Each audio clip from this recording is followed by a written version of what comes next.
Good evening, church. For those of you who don't know me, my name is Makalta Wendt, and I just wanted to share my testimony, in hope that it presses upon you but not impresses you. Just to share what the amazing things that God has done in my life. Before I came to God, before I got saved and fully committed my life to Him, I was heavily in the world. I came from the world, so I didn't really grow up going to church. I actually grew up Catholic, but we only went to church maybe 3 times a year, like just for Easter, Christmas, that kind of like faith, I guess. So yeah, I grew up like that. And the only time I went to church was when my parents forced me to, or was like, oh, we have to go because of so-and-so or whatever, because of a baptism or something like that. So I knew of God, but I didn't know God. There's a massive difference. And so growing up, I guess God was just God to me. There was no such thing as having a relationship with Him. I never actually heard that even, in the Catholic Church. And I'm not bagging the Catholic Church, but the one that I went to and where I grew up, I never heard such thing about having a relationship and that you could actually have a personal relationship and connection with Jesus.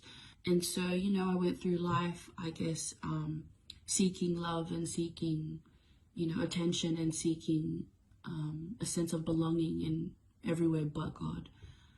I came from that background of drinking and partying, and I used to do and it wasn't just a little bit. Like I was heavily in the world. I used to say that I was actually one of the devil's favorites. No joke. I used to actually say that. I used to say, that the devil loves me because I'm contributing to whatever his plans were, and I truly believed it. And I had such a daredevil spirit, which was quite, I guess, bad in a way, because it led me to making a lot of wrong decisions, But ever since starting my walk with God, ever since God called me, to live my life for Him and to commit myself to Him, I can't even explain, I can't even describe how much God has really done for me. But basically He saved me from myself, I feel like our worst enemy is ourselves. And a lot of the times, we are the reason why we can't have that relationship with God. But God is always there. God is always seeking after us. It's just a matter of us opening that door for Him to come into our lives. I thank God that we've now found POS. God led us there. God led my whole family to POS, actually, and it's been so amazing being a part of this family, being a part of the POS family and this new community of people who are actually really after God's heart, people who are actually really desire to live their lives for God, because it's one thing, like I know there's so many people out there who say, that they love God and that they know Him, but are you really living for Him?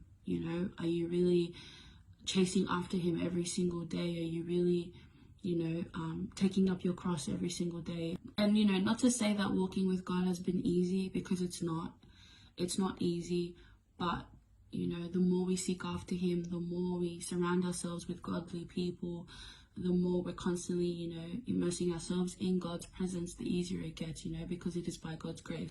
And so, yeah, I thank God, honestly, every day. Like, even for me to think of where I am now, like, I don't know if any of you know, but when I was 17, I actually went through depression, and I didn't think God was going to get me to talk about this, but I guess it's coming through now.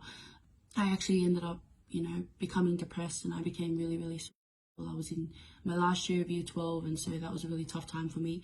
And then there were other things going on around in my life, with my family and like my personal relationships. I lost my grandma around that time, and my parents weren't really on the greatest terms at the time, and I was also in a really toxic relationship, and so that caused me to fall into deep depression. And then I started on pills because I couldn't sleep properly. Anyways, fast forward, I came from that, right? And that was when I was 17, so that was back in 2016. And now, fast forward 2023, I'm 24 years old now, and now I'm still here. Like, to me, I'm like, man, God really had a purpose for my life, even when I didn't believe that I did, even though I didn't believe that I was worthy enough to be loved or to be wanted by anyone or anything. And yet God was always there for me. And, I was too blinded to see Him. I was too blinded because obviously I was looking in the wrong direction. So I encourage you, if you're, you know, if you're wondering like, where is God, you know, why is God doing these things to me, or, you know, if there is a God, why did these bad things happen to me? I promise you that God is there. I promise you. All you need to do is seek after him, you know, because if you're constantly looking left and right, then you're not going to be able to see God. But you need to focus on him only, you know, because God is always waiting for us. God is always at the door. He waits at the door because he's a gentleman, you know. He's not going to barge into you. And it's more than just seeking after him, but you've also got to make space for God, you know, because you can't be praying to God and asking him to bless you with something, but then you're occupying your space with things that are not of God, you know. But yeah, I just hope that this really encourages someone to seek after him more. And, you know, because I promise you that God has love for you. God's grace is sufficient enough for you and for me. It's sufficient enough for the both of us. So yeah, God bless.